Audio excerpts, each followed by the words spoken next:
I was in handcuffs on my mother's front porch lights, on neighbors filming a man in a crisp uniform, telling everyone I was trespassing on my own house, and then his radio chirped and blasted a car dealership jingle like it was President's Day at Barnaby Ford. That was the crack in the costume that told me this wasn't about rules, it was about a performance, and I was the mark who wasn't supposed to notice. 2 days earlier, I'd rolled back into Oak Lantern Estates outside Columbus, Ohio, suitcase, in one hand folder in the other. Guilt-riding shotgun, because I'd been gone 9 years, and my mom, Lillian, had been gone 6 weeks before anyone reached me. You know what I mean, the house looked smaller. The mailbox still held the HOA newsletter like a sermon, and the key turned, but the alarm code didn't. So I was fumbling numbers when the door shook under a knock that meant business. Valerie Kane showed up in a robe and pearls with a clipboard that could cut glass. She smiled like policy and said, "I'm the board president. You can't be here. $500 for unauthorized entry. $150 for non-compliant landscaping. Lawn height exceeds regulation." And she didn't even look at the will in my hand. She just angled her shoulder to block the doorway and called a community liaison, who arrived in 6 minutes flat. Badge, shiny posture, perfect voice, loud enough for the porches. "Sir Hands, where I can see them. This individual is violating a protective order." And just like that, I was the villain of my own home movie, while the neighborhood nodded at the nodding, back at a motel that smelled like lemon and old carpet. I laid the papers out like a map of my mistakes. I didn't call a lawyer. I called Jordan Kim, my college friend who works elder fraud for the state, because some people wear calm like a suit. I sent him photos of the badge, the plate, the letters, and he called back with that tone. That means, "Buckle up, Ethan." The badge number was reported stolen. The plate belongs to a decommissioned sanitation truck. Your officer is dressing like a cop and shopping for parts online. So here's what you do. You don't swing at the first pitch. You wait for the crowd, then you show the receipts. The next morning, my face was on a community safety notice at the mail kiosk. Valerie rolled past on a golf cart, like a parade marshal telling the walkers the board was invoking temporary restrictions for the seniors. The word restrictions hung in the air like a net, and at 3 p.m., a note slid under my motel door in neat cursive. "My name is Eleanor Haas. I live 2 houses down. If the wrong kind of police show up, invite the right kind of people to listen. Community center at 7. The room had that waxed floor echo and the hum of AC that turns words into air. 30 neighbors in folding chairs. Valerie at the front with a big HOA banner. The officer off to the side with his hands folded like a stock photo. And she started with that polished volunteer voice, disturbing behavior, governing documents, protecting vulnerable residents. And Eleanor lifted her chin and asked the first real question. "What precinct is Officer Cole with?" And someone else asked for a supervisor name, and phones came up. And the kid in the red cap. Milo looked at the radio and said, "My dad's a fireman."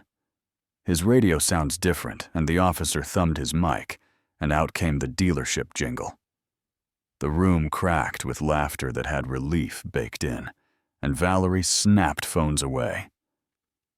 "This is a board session," and somebody said, "Sunshine, we can record." That's when Eleanor told me what my mother told her, that if the wrong people wore the right costumes, the truth had to be ready, and she led me through the dark to Mom's backyard, where a bronze hummingbird sat on a pedestal. Like it knew our names. We dug at the base with a trowel and our hands, until the metal box appeared, watertight, heavy with secrets. 3 bags labeled in my mother's careful print, financial identity seal, and a small digital recorder that started with my mom's voice like a hand on my shoulder. If you're hearing this, they're smiling with their teeth and expecting you to bow to it. And then Valerie's voice on tape once the board tags a situation as safety families back off. We get the signatures. We record them. We move on, and a man, the officer, talking like manipulation was a craft people are programmed to trust a uniform. 2 visits, learn the schedule. Let them repeat your words back like it was their idea. Financial showed sales in other counties feeding shell companies. Identity showed the officer without tan and name-swapping badges from a trunk. Seal showed a stolen federal notary stamp with the serial number my mother had matched to an evidence theft bulletin. And Jordan said the line I needed. You don't win by whispering in hallways, you win with a microphone and witnesses. Valerie hosted a wellness and safety morning at the clubhouse with coffee muffins and a friendly TV crew. She framed it as neighborly protection and called me the man who abandoned his mother for nearly a decade. The dart hit where it hurts because grief has a way of making you guilty even when you're not. But I stepped into the frame anyway and asked the officer for a supervisor name, and he gave me the condescension grin. We're not entertaining conspiracy theories. And Jordan rolled in a small cart with frequency scanners and a monitor. Law enforcement radio's live here, he said. Your device is on consumer Bluetooth labeled Brian's iPhone. And the radio chirped again, like the universe was bored of pretending. I held up the printed serial from the stolen notary seal. The camera leaned forward. The way cameras do when truth and theater collide. Jordan held the bulletin. I hit play on the recorder, and Valerie's voice filled the room with bureaucratic malice. Label him unstable, and the court will give us breathing room. And when the doors opened and the investigators walked in with badges that weren't from the internet, the officer took one step like a man tasting the exit, then froze. And yeah, that happened. They cuffed him quietly. No performance, no applause, just the click of a job done. And Valerie reached for the nearest lens and said, it was retaliation. That she served this neighborhood for 9 years. And Eleanor said you served yourself, and I swear there was no venom. Just the tired truth of someone who's seen too much paper cut as deep as knives.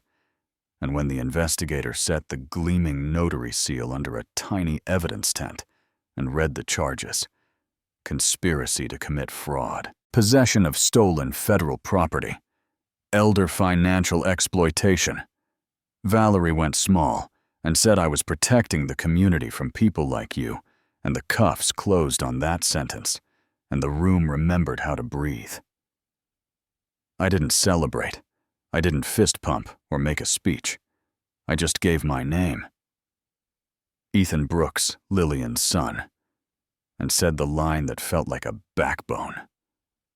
I walked into a performance and almost believed I was the villain. I'm not, then I stepped away. Because sometimes winning is just refusing to perform the part they cast you in. And later there were the calls to unwind liens, the awkward apologies from neighbors who weren't sure where to put their fear. The casseroles that show up when people need to say thank you without words, and the folder on my mom's kitchen table with a second envelope I'd missed the first time. She didn't leave me the house to own. She left it to the Lillian Brooks Community Garden Trust and made me trustee. The language was classic mom, detailed and stubborn and kind. Raised beds for anyone over 70 who wants to pull a tomato off the vine classes on fraud awareness, with coffee that doesn't taste like punishment. A shuttle list for doctor visits run by volunteers, who actually show up protection that doesn't depend on the next election or the next costume. And I'll be real, part of me wanted to sell. take the money, put the HOA on blast, and fly back to my airport life. But I could hear how she said my name when I sent flowers. Instead of time, never disappointed. Always betting I'd learn it when it mattered. And maybe this is what learning looks like, slow and public and inconvenient. We're not there yet. Zoning takes meetings. Meetings take patience. And patience takes neighbors who argue about heirloom tomatoes like it's federal policy, you know what I mean? But the garden will happen. Because once a neighborhood has seen the trick, it's hard to fall for the same magic twice. And the kid in the red cap already asked if he can build birdhouses. And Eleanor wants a bench under the crepe myrtles where people can talk before problems turn into paperwork. And I want the sign at the gate to say something simple like, "We look out for each other." So yeah, here's my ask. Tell me where the line is between protecting a community and controlling it. And who gets to draw it in your town if your HOA president knocked at 6 a.m. with fines? And a smile. Would you step off the porch or ask for a badge number? And if your mom left you a house you couldn't own? Would you keep it in trust for the folks she loved, or sell it? And call that justice? Drop your take in the comments and tell me if you've ever stared down a fake authority. Mid-performance and hit record. Like and subscribe if you want more stories told by someone who's been the mark and decided not to play, and tell me where you're watching from. The garden's going to need people who like pulling weeds and telling the truth.